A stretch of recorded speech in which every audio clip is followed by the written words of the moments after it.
हम सहल तलब कौन से फरहाद थे, लेकिन अब शहर में तेरे कोई हमसा भी कहाँ है। क्या खूब कहा। मुझे यासिर आप बताइए, मैं जेल की बात कर रही थी पहले, उनने जेल और मोहब्बत को मेटाफर्स बनाया। उनने कहा मेरा जो वक्त जेल में था, इतने खूबसूरत तरीके से उनने कंपैरिजन किया, जैसे जब आप नए नए मोहब्बत में होते हो तो वो सनराइज जो होता है और सुबह का सूरज, आसमान, हवाएं, वो सब कुछ नई लगती हैं। जेल में बैठे हुए भी, being so desolate and being in solitude, वो सब कुछ फिर नया लगता है। And again the concept of time and distance, he beautifully kind of compared them. तो इससे पहले कि मैं इसका जवाब दूं, मैं पहले जो बात हो रही थी उसके बारे में एक चीज़ कहना चाहूँगा। एक कमज़ोरी थी फैज़ में, मेरे ख्याल में, वो जो खूबसूरतियाँ उनकी बयान कर रहे हैं, ये उसी की का हिस्सा है। वो ताकत का इस्तेमाल नहीं कर सकते थे। ट्रेड यूनियनिस्ट भी रहे, लेकिन he was not good at it. He was not good trade unionist. सियासत में भी प्रैक्टिकल पॉलिटिक्स जिस हद तक उन्होंने की, उसमें भी वो कामयाब नहीं थे।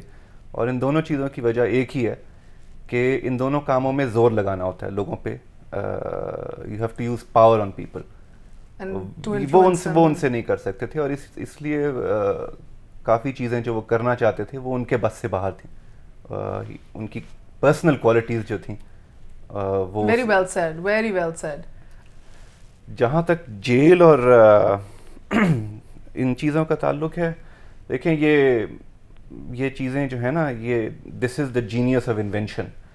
ये कहाँ से आती हैं, कैसे जेल खाने को इतना खूबसूरत बना दिया, ये कुछ कहा नहीं जा सकता। इसके ये कहाँ से आई बात, एक दफ़ा कह दी तो फिर सबको समझ आ गई, लेकिन आई कहाँ से? मुझे आयरनी, शऊर साहब आपकी जानिब आती हूँ कराची, मुझे इस बात के अंदर आयरनी जो है, जो सबसे खूबसूरत बात नजर आ रही है, जैसे अभी यासिर ने कहा कि उनकी एक जो कमजोरी थी कि वो जोर नहीं लगा सकते थे, प्रेशर करके किसी को इन्फ्लुएंस नहीं कर सकते थे। एंड येट आज हम देखते हैं he still alive, he still amongst us. उनके लफ्ज अभी तक इटर्नल हैं for all times to come. उनकी आइडियोलॉजी के बारे में, आउटलुक के बारे में, वतन के हवाले से, मोहब्बत के हवाले से, जिंदगी के हवाले से मुझे कुछ बताइए। उनका नजरिया या उनका नुक्ता नजर बुनियादी तौर पर इंसान से मोहब्बत, जिंदगी से मोहब्बत, अमन से मोहब्बत, इंसानी मोहब्बत की वजह से जो चीज भी इंसान के लिए बेहतर उन्हें नजर आती थी, वो उसकी तर्जुमानी अपनी तहरीरों में करते थे, और अपने अमल से भी गोया।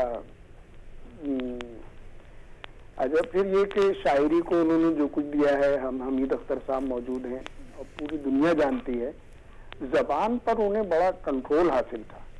मतलब ये कि उनका हम बादकशों से मुहतसिबो, क्या माल मनाल का पूछते हो, जो उम्र से हमने भर पाया सब सामने लाए देते हैं। अब ये सब सामने लाए देते हैं का इस्तेमाल बड़े बड़े अहले ज़बान भी नहीं कर सकते, जो फैज साहब ने किया। और इसका आखिरी मिसरा तो गजब का है कि लो हमने दामन झाड़ दिया, लो हमने दामन झाड़ दिया, लो जाम उल्टाए देते हैं।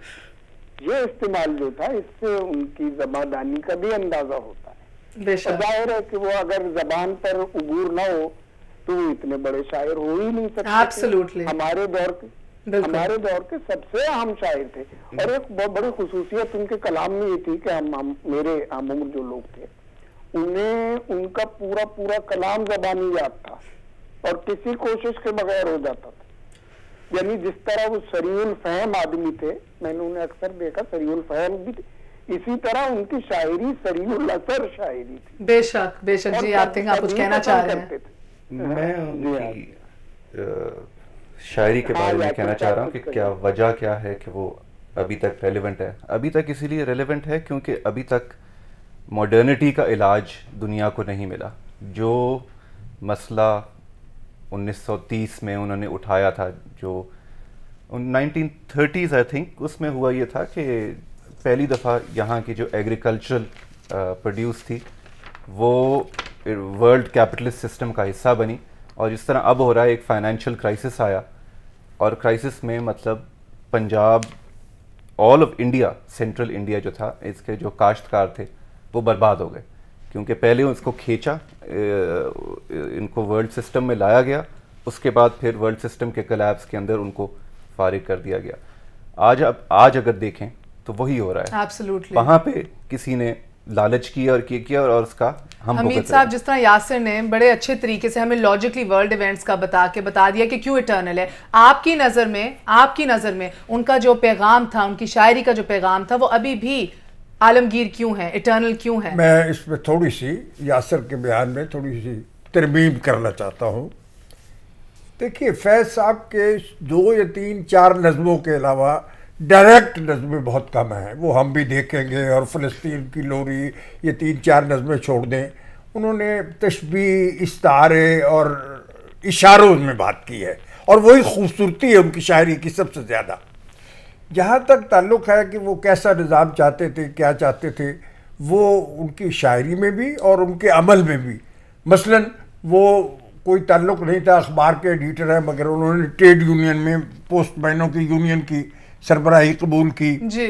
फिर उनसे किसी ने लोगों ने कहा कि आप अपनी ज़ुबान में नहीं लिखते, तो बावजूद इसके कि उन्होंने ये तस्लीम किया है कि मैंने पंजाबी में इसलिए नहीं लिखा कि जब मैं उर्दू के शोरा को पढ़ता था तो मेरा ख्याल था कि मैं बश्क करूँ तो ऐसा लिख सकता हूँ, लेकिन जब मैं बुल्ले शाह, वारिस शाह या उनको मियां मोहम्मद को पढ़ता हूँ तो मेरा ख्याल था कि मैं ऐसा नहीं। ये उन्होंने उसको तस्लीम किया। लेकिन इसमें कोई शक नहीं कि वो कमिटेड आदमी थे हकूक़ इंसानी के लिए, मसावात के लिए, दौलत की मुनसिफाना तकसीम के लिए, बेहतर निज़ाम ज़िंदगी के लिए, आम लोगों के हकूक़ के लिए। ये उन्होंने अपनी ज़िंदगी का मकसद बनाया हमेशा के लिए, और आखिर उम्र तक इस पर कायम रहे। इसमें कभी ज़रा सी भी लफ्ज़िश